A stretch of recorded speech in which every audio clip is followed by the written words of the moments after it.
Bonjour à tous et bienvenue sur Mams TV. Alors, comme d'habitude, la petite rengaine, la cloche, le pouce et l'abonnement, ça serait sympa. Ça monte un petit peu, mais bon, toujours à 17 et j'aimerais bien que ça grimpe un petit peu. Donc là, je suis tombée donc sur un article parce que là, rassurez-vous, aucun média ne va vous en parler. Ça, c'est une certitude. Mais en tout cas, il s'agit donc, vous savez, du scandale Mediator. Ça y est, il y a eu un jugement. L'article date donc du 20 décembre, donc d'hier, hein, et c'est un article qui a été produit par les Échos. Voilà. Donc, médiateur, Servier condamné à un appel à rembourser plus de 415 millions d'euros. Le groupe pharmaceutique a été reconnu coupable de tous les délits qui lui étaient reprochés, y compris l'escroquerie, pour laquelle il avait été relaxé en première instance. Il devra s'acquitter donc d'une amende de plus de 7 millions d'euros et devra rembourser plus de 415 millions d'euros aux organismes de sécurité sociale et aux mutuelles.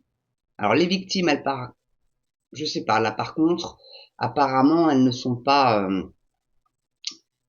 c'est peut-être que ce sera peut-être les 7 millions après tout, on verra peut-être ça dans la suite de l'article, hein.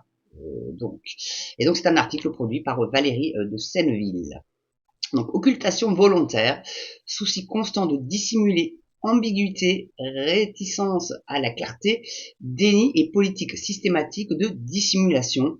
Pendant 3 heures, le président Olivier Géron dresse un portrait au vitriol de l'attitude des laboratoires Servier dans l'affaire du Mediator. C'est vrai que ça avait fait beaucoup de bruit cette affaire-là, et enfin, il était temps, on a enfin le dénouement de cette horreur. On peut dire ça comme ça, il y a eu énormément de victimes au Mediator. Donc ce mercredi, le groupe pharmaceutique a été reconnu coupable de la tromperie aggravée, d'homicide et blessures involontaires, ainsi que de l'obtention indue de mise sur le marché déclarée comme prescrit en première instance et d'escroquerie, délit pour lequel il avait été relaxé dans le jugement de 2021. Sur le fondement de ce dernier chef, les 6 sociétés du groupe Servier devront rembourser 415,6 millions d'euros à l'assurance maladie et aux mutuelles, ainsi que 1,4 million au titre de préjudice de désorganisation et 5 millions d'euros au titre des frais d'avocat.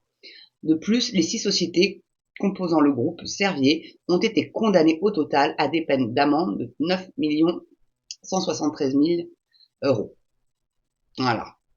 C'est quand même pas une paille, mais ils vont, enfin bon, ils ont l'argent, hein, c'est pas. Donc c'est une immense victoire, hein. Jean-Philippe Setta, ex-bras droit du tout-puissant fondateur du groupe Jacques Servier, décédé en 2014, a été condamné à 4 ans d'emprisonnement, dont 1 an ferme. Bon, c'est léger par rapport au drame que les familles ont subi, mais bon, c'est mieux que rien, vous allez me dire. Mais c'est aménageable sous le régime de la détention à domicile sous surveillance électronique. Donc le mec, il va avoir un bracelet, en fait.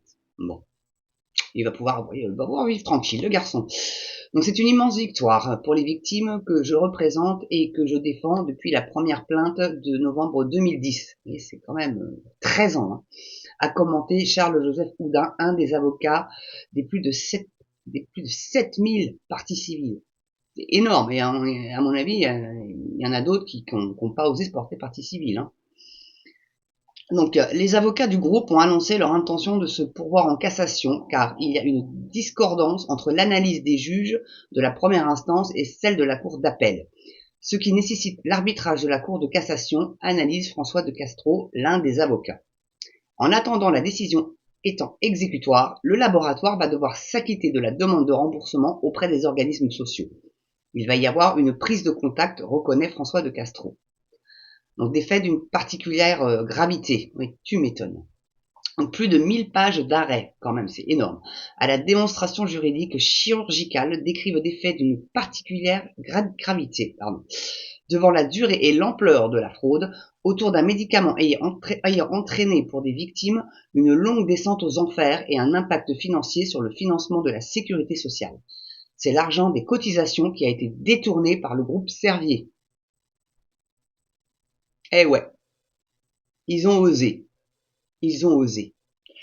La Cour ne retient en revanche pas la demande de confiscation des bénéfices liés au Mediator, soit 182 millions d'euros demandés par le parquet général dans ses réquisitions, pour ne pas mettre en péril l'entreprise.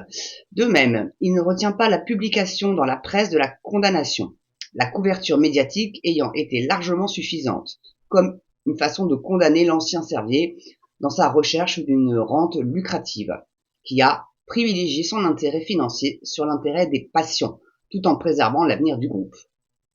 Ouais, c'est une victoire en demi-teinte quand même, moi j'ai envie de te dire un petit peu, mais dites-moi ce que vous en pensez vous dans les commentaires, mais enfin voilà, on a une condamnation sur un scandale médical, et je trouve ça plutôt bien.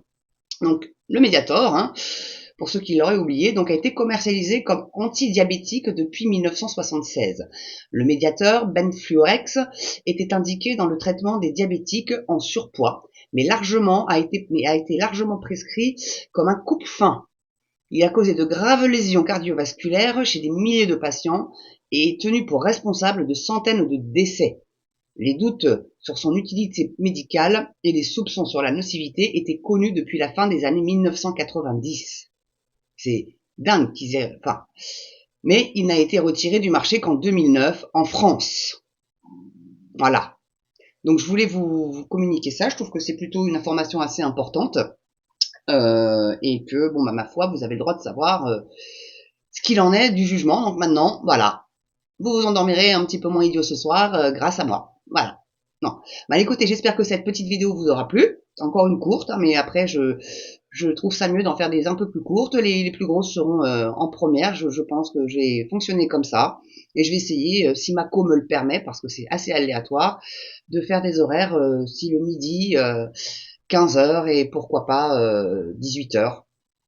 À voir. Je verrai comment Mako se comporte. Et en tout cas, c'est en faisant des petites vidéos comme ça que je pense que j'y arriverai le mieux. En tout cas, voilà, je vous souhaite du coup, celle-là sera diffusée ce soir à 18h, donc je vous souhaite une belle soirée, et je vous dis à très bientôt sur Mams TV. À ciao!